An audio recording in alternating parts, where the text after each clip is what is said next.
Hello and welcome to Lansdowne Roar. This is the League of Ireland Match Day 2 review. David Dunn here, joined by Conor McAvoy, and we have lots of drama and lots of good football to talk about. Conor, how are you doing? What did you make of the weekend action?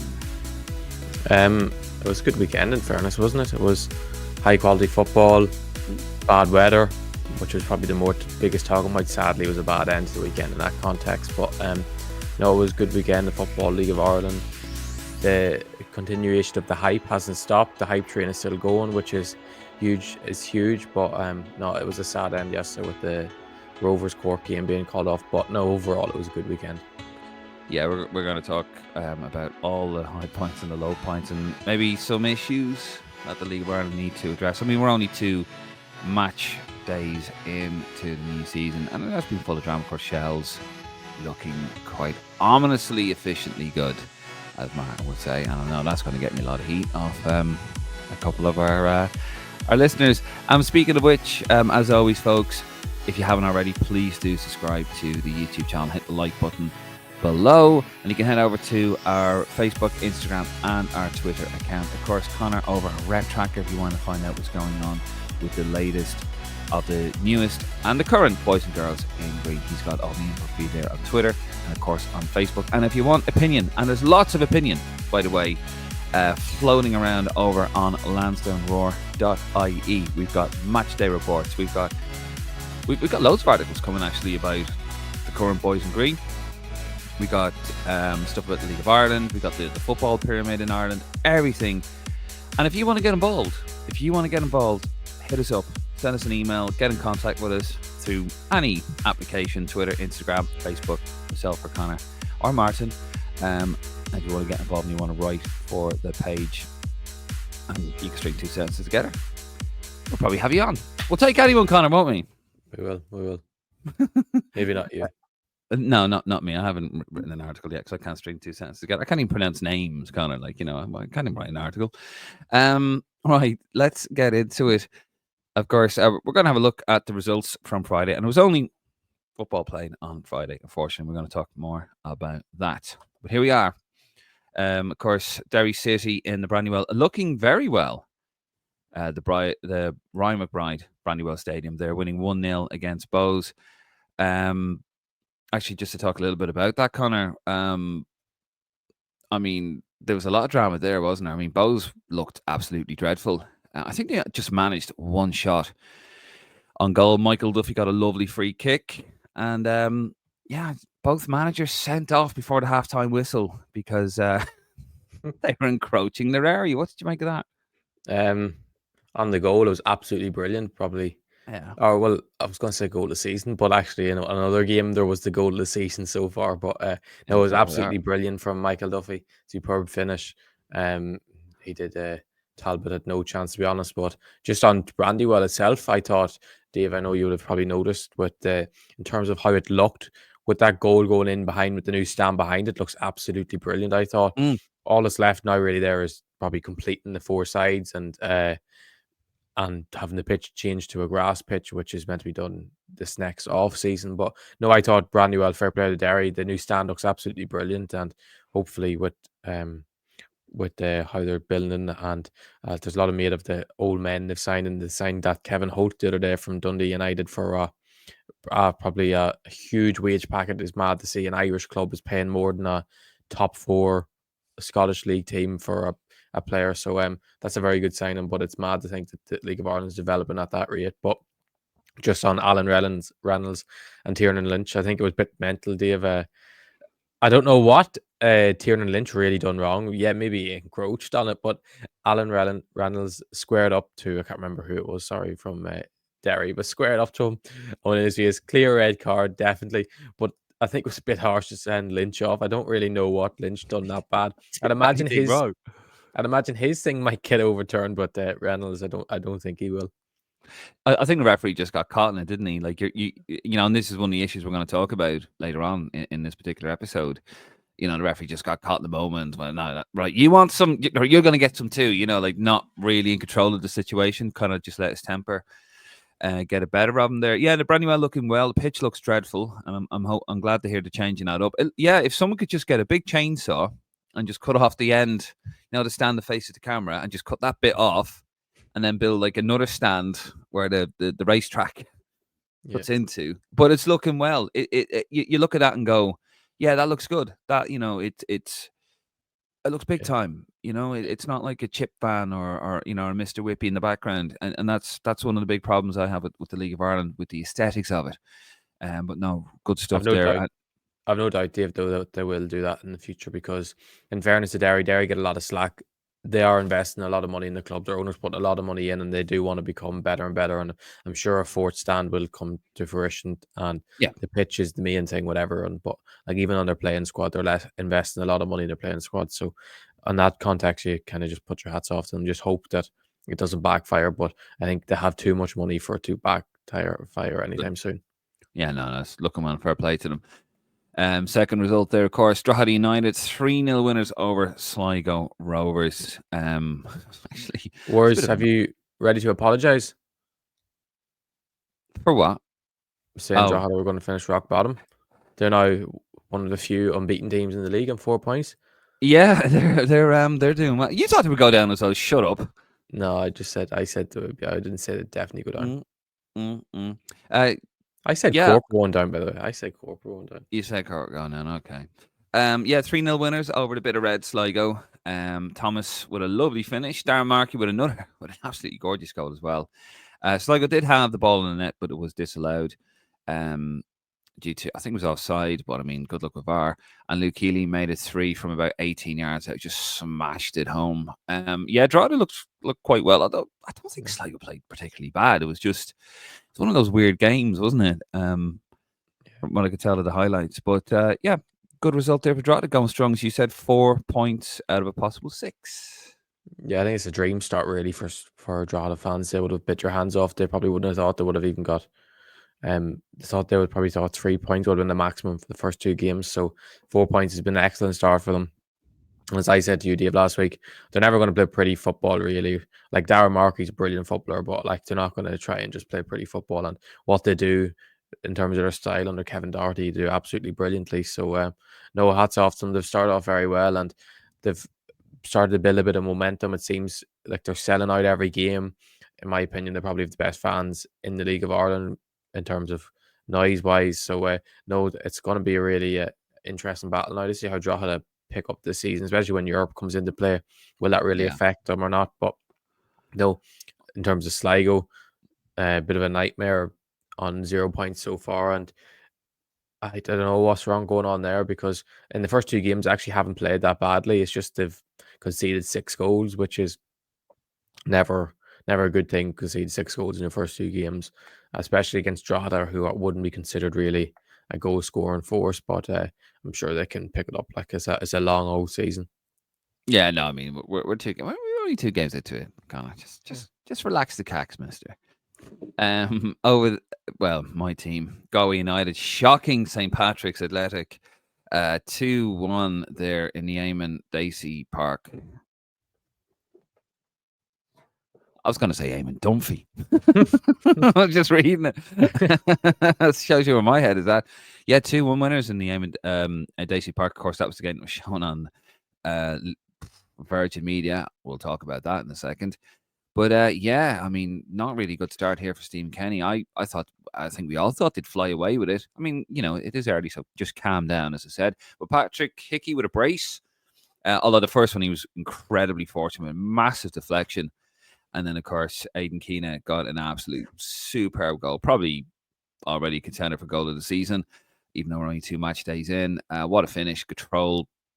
Superb. All that before like the 25th minute, And yeah, some great saves from the Galway keeper, Brendan Clark. Former Pats goalie, isn't he? Yep. See, I've done my homework. Yeah, he really kept him in it, and you must be very frustrated there. No panic stations yet for Stephen Kenny. 2 games in, 1 point from a possible 6. Not the start he would have wanted, especially with Shels being quite strong. But I don't think they're going to panic yet. They were quite unlucky, I thought, against Galway. Yeah.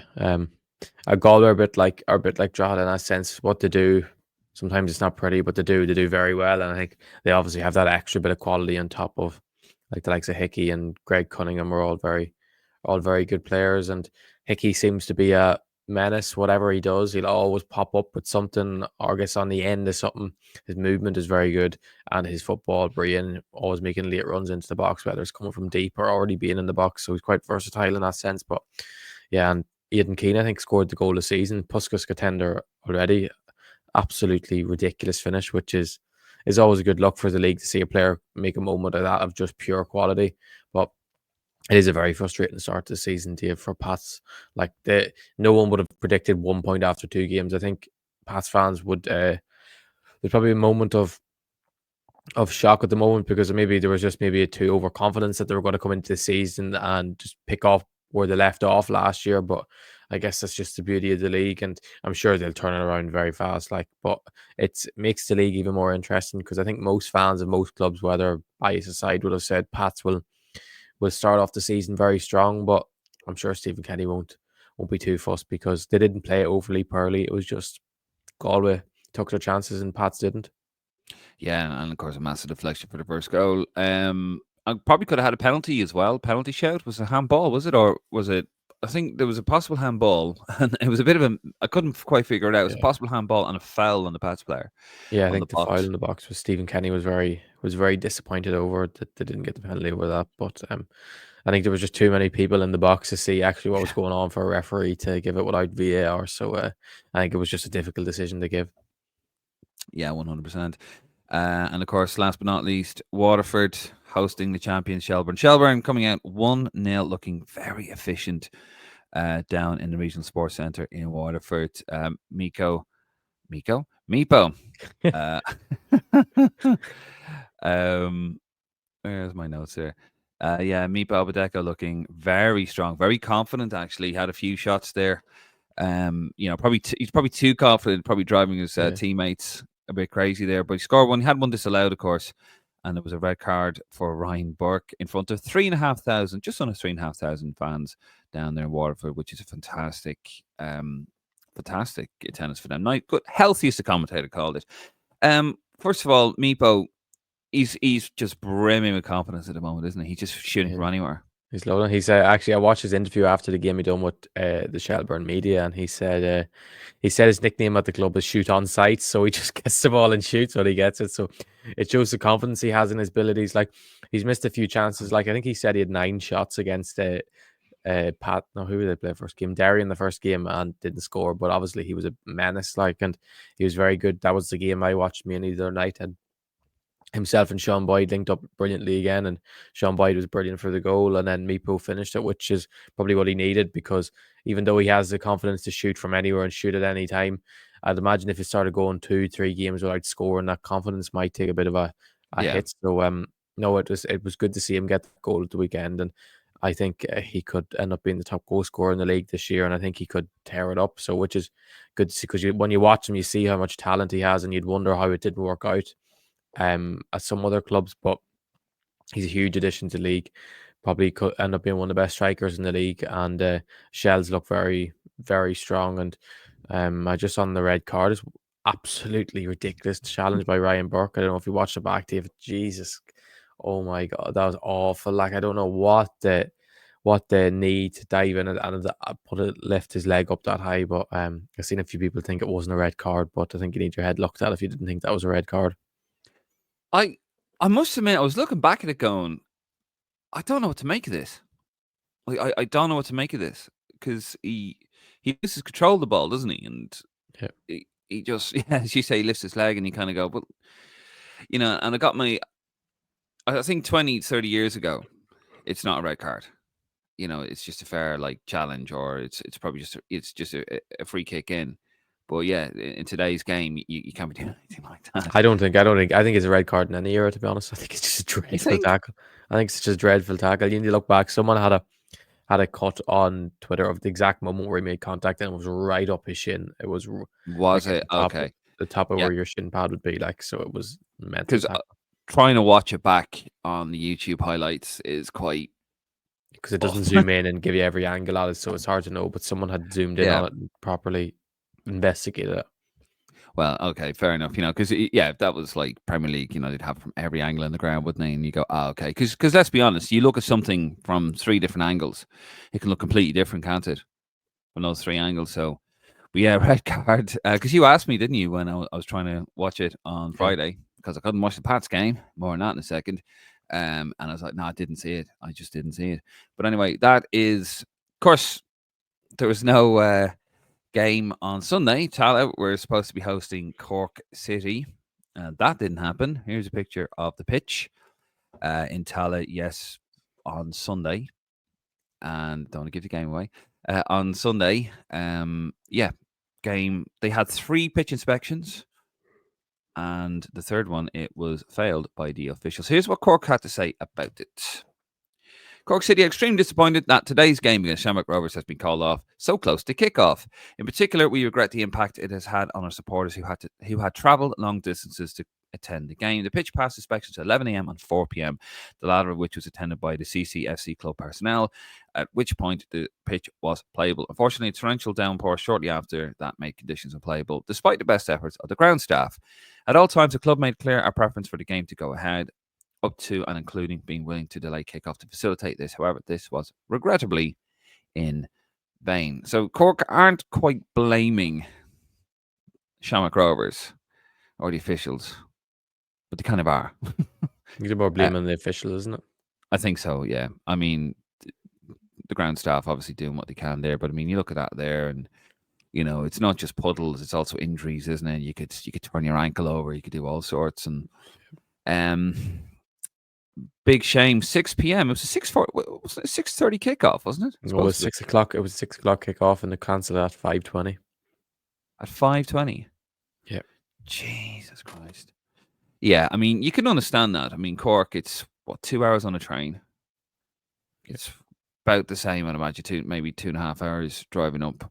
All the fans coming there, so yeah, it's a bit much. I've been reading some of the comments online. Of course, you're getting the whole thing of the Dublin bias because they played molded there, didn't they, during the week? And of course, the women's team played there on Friday night as well. So trying to play 3 games on that pitch and with that weather in 1 week, it just wasn't going to happen, was it? Yeah, 3 games in 4 days is ridiculous. Even think of that, and like there should have been better planning out. Like as I said to you, Dave, the women's game probably should have been played in Park Equive or somewhere else. Because the thing is, Tallaght is Shamrock Rovers' home ground at the end of the day, and whether people like to hear it or not, like Thursday game would have been the biggest priority because that game was huge. And I don't know, like when they were doing the fixtures, maybe they could have just said, we'll put this the home game even for Cork and Turner's Cross, or put the women's game in Cork itself. But obviously you can't plan for the weather is the only thing I can say. But no, it should have been handled a lot better. Like having 3 Pistons pitch, it was only meant to be 2 at the 11 a.m. and then the 4 p.m. And then when you tell people at 4 p.m. the game is definitely going ahead, and like they probably would have known there was going to be another torrential downpour, but it was probably half an hour later, which led to the game being called off. But even at 4 o'clock with the game, that inspection when the pitch went ahead, like the pitch was not a great state anyway. Like it wouldn't have been a great eyesight for people watching the game. And I'd imagine the pitch would have been absolutely in bits. Like I could imagine even after the warm up, the pitch would have been completely fecked. Like the pitch would have been like just a warm up of professional, Yeah, 22 or whatever, 30 players on the pitch warming up. It would have made a huge impact. I agree there. Fallon Warren, who good guy, and he is a fan of the pod, I think. But Shamrock Rovers super fan, and he was saying, people were having, Shamrock Rovers, you didn't want to play them, blah blah blah, and it's like the officials called the game off, not Shamrock Rovers. The officials did nothing to do with the club. The officials make the decision, and he said the pitch was a disgrace, and it should have. Well, I'm paraphrasing disgrace there, but he did say that the pitch, with the condition the pitch was in, it should have been called off that morning. Which, to be fair, 11 o'clock, okay, bit of a bummer, but you know what? At least we haven't wasted a trip up to the Pale. For the Cork City fans. So yeah, I agree there. But I think this is we're 2 match days in. I'm loving the buzz around the League of Ireland. I've enjoying what I've watched of it so far, but we are starting to see it kind of come away a little bit in certain parts, aren't we? issues. For example, the pitch. Some of the pitch is really bad. We're only 2 match days in, and some Yeah. of the pitches are cutting up terribly. We talked about the Brandywell. The ground is looking good. It's coming along very, very nicely, but the pitch, I Yeah. know, and they're changing that, but it looks terrible. But even I was trying to watch the Pats game on the League of Ireland app, and I'm in London. I'm in the UK. That game was shown in the Republic of Ireland on Virgin Media. So if you were trying to watch, you can't watch it on the League of Ireland app if you're in the Republic of Ireland. I'm in London, and it kept freezing. That game, I think it was trying to geo block me, but didn't know why it was trying to geo block me, and it just messed with the app. So that was annoying. And it's you don't get it back, do you? Like, it's a live game. We had issues with the app on the first. I know I'm not trying to piss all over the league, but I just got to be honest. These are things that they need to hear, that they need to sort out. We had issues with the League of Ireland app on the first day as well. Then we have something there with a Tallaght pitch. Not having a go at the pitch, and you rightly point out, Connor. 3 games in 4 days would be tough for any pitch. Mm. For any pitch. So there's a clear lack of organisation, and there's a clear lack of logistical organisation there as well. They can change these things around. So, yeah, just very, very, very bit disappointing that I found. I think it's been exposed a little bit, and not in a good way. Yeah, I agree, to be honest. It's mainly I've always said the biggest problem in the League of Ireland, I think, that needs rectified at the moment is the quality of pitches, because it's not just an eyesore when you're watching games because you want it to be aesthetically pleasing as possible. It's just the standard of football is massively affected when a pitch is bobbly or when it's cut up where people are slipping all over the place. And even like I know in terms of Kevin or Stephen Kenny said after the game the other day that as much as the league is growing, it'll start putting fans off if the facilities aren't improved in that context. Mm. So hopefully, like you'd imagine a lot of clubs with investment they get, hopefully it's not just stands and building on and cleaning things up. Like they will improve the football pitch itself, because like when I look at Tolka, when Shels are playing, like I know people going about how old fashioned the ground is and people don't like that. Like I still think the number one thing in Tolka that needs improved is the pitch, because at the end of the day that's where the football is played, and obviously the stands and the facilities come with that. But I always think the football pitch itself needs improved. And like just in Galway the other day, they before the start of the season they installed a metal, like a barrier across the way that blocked half sort of when the viewing of the camera was coming down, like the near side, it kind of like the camera kind of was hitting on the barrier as well, so you could see this metal barrier as well on the screen, which is ridiculous from Galway how they could install something like that where the cameras are without telling anyone, and then whatever LOI TV and Virgin Media arrive up on the day for that to be there. And I could imagine the annoyance with that was awful. So hopefully they'll just remove that again, because it's just ridiculous to bring something like that in when without Yeah, any being told. Like that's not like the League of Ireland itself's fault. That's the club making a stupid decision. yeah, and this is what we have to understand. If you want that league to grow, and it can grow, it is there. The people are there to watch it. It just needs a good shop floor for the people to go into, and you've got to. There has to be joined up thinking. You have to think of these things. The whole attitude of it'll be grand, like it'll do. That won't work if you're trying to grow a product, and especially when you have the biggest league in the world, and the best league in the world, 20-minute flight across the way from Dublin. You know, so they need to be on these just little things like that. It doesn't take the world to understand. Just a bit of join up thinking. I've said it before. The Premier League have a. I don't want it to turn exactly into the Premier League, but there's things we can take. Like they have a manager for each game. Maybe that's a bit much, but they should have somebody going around to all the grounds. Maybe a different ground a week or whatever, and just going observing like a team going right. That needs to be painted. That needs to be, just to help them, not to, you're doing that wrong. It's just to help them, just what it looks like aesthetically, because they're trying to grow a television product, and they want to get people, casual fans, in to watch it. It'll always have its hardcore base, but casual fans to grow the league and the revenue and all that. But anyway, I'm sure we'll be talking about it as the weeks go on. Before we go, just want to talk a little bit about the Fantasy Football League, of course. Top there, Mr. John Brennan, 140 points. Robert Jones, 139 in second. Barry McNeil, 134. Bailey Jones, 126. Matt Slevin, Matthews 11, 123 in 5th. 6th, Stephen Finnegan, 122. 7th, Jack McInerney, 121. 8th, Ross Bourne, 121. 9th, David George, 121. And propping up the top 10, Conor Brunt. Cornell, that's Cornell. That's the ledge. Our mate Cornell, the ledge. Lincoln City fan, the LOI Cornell. fan, top guy Cornell. Hope he's watching. Good man, Cornell. Cornell Brummond Yeah. with 120 points. Of course, the winner gets a League of Ireland TV season pass for next season. So well done there. Where are we in that, Conor? I'm like 50th. I don't know where you are. You're probably like 150th, but I think I'm 50th. I'm like 53rd or 54th. But you can stay down the bottom as long as you, as you say, as long as you beat Irish Football Blog, you'll be happy. But I think you need to get your researching out and become a fancy football guru for League of Ireland just so you can beat Bill. Yeah, I need to beat Bill. That's my motivation. That's my little Rocky running up the steps.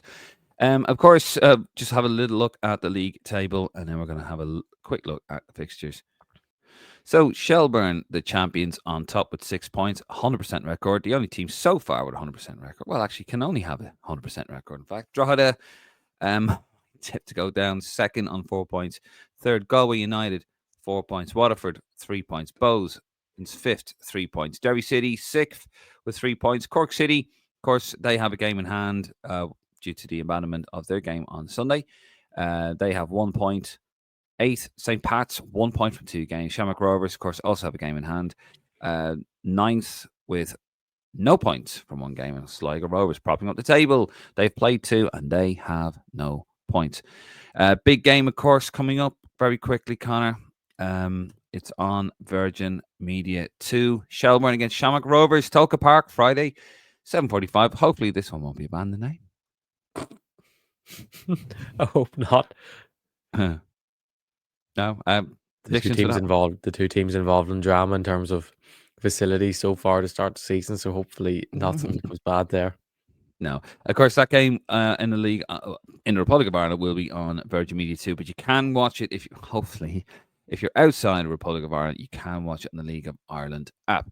And of course, before we go, we're just going to have a look at the upcoming fixtures for match day 3, and of course we will have the review same day next week. But here's what's coming up. On Friday, it's actually a full fixture list on Friday. Cork host Bohemians, Derry host Waterford, Drogheda United host Galway United, Shelburne, of course, host Shamrock Rovers. That's the big game over in Virgin Media 2. And St. Pat's, hopefully, we'll get the first win of the season at home to Sligo Rovers, who are currently propping up the table, having no points from 2 games. Anyway, it's been a drama-packed weekend full of action in the League of Ireland. We will be back next week with episode 3. If you haven't already, guys, please do subscribe to the channel. Please do hit that like button. It really does help the algorithm. Give us your comments below as per usual, and head over to our Facebook, Instagram and our Twitter accounts. Don't forget, we've got lansdowneroar.ie if you want an opinion or an audio version of this podcast, wherever you get your podcasts from, I suppose. And if you want to get involved in the writing group, well, we have a lovely fella here who's got a lovely message, and now we're gonna skip on out. See you on the next one. How's it going? David Dunn here from Lansdowne Roar, and I am calling out to anybody who wants to write about Irish football. That's right. If you want to write for Lansdowne Roar at lansdowneroar.ie and join our fantastic writers group over there, this is a great opportunity for you. It is a voluntary position, no experience required. However, all we ask is for you to be passionate and consistent, and also be able to string 2 sentences together. Sorry, Martin, that leaves you out. It can be any level of Irish football that you want to talk about: men's, women's, seniors, juniors, League of Ireland, the school league, anything at all that you want to express yourself about. This is for you. If you are an aspiring sports journalist, it's also a fantastic opportunity for you. We do have a wide reach. Of course, we have a stream every week, as you're probably watching us on it now. So it's a great way to get yourself exposed in a positive way. If you want to get in contact, pod@lansdowneroar.ie. Also Conor at lansdowneroar.ie, David at lansdowneroar.ie, Martin at lansdowneroar.ie. Or you can head over to our Facebook, our Instagram, or our Twitter, and you can contact us directly. Not a problem, and we'll get you sorted there. Apply below now.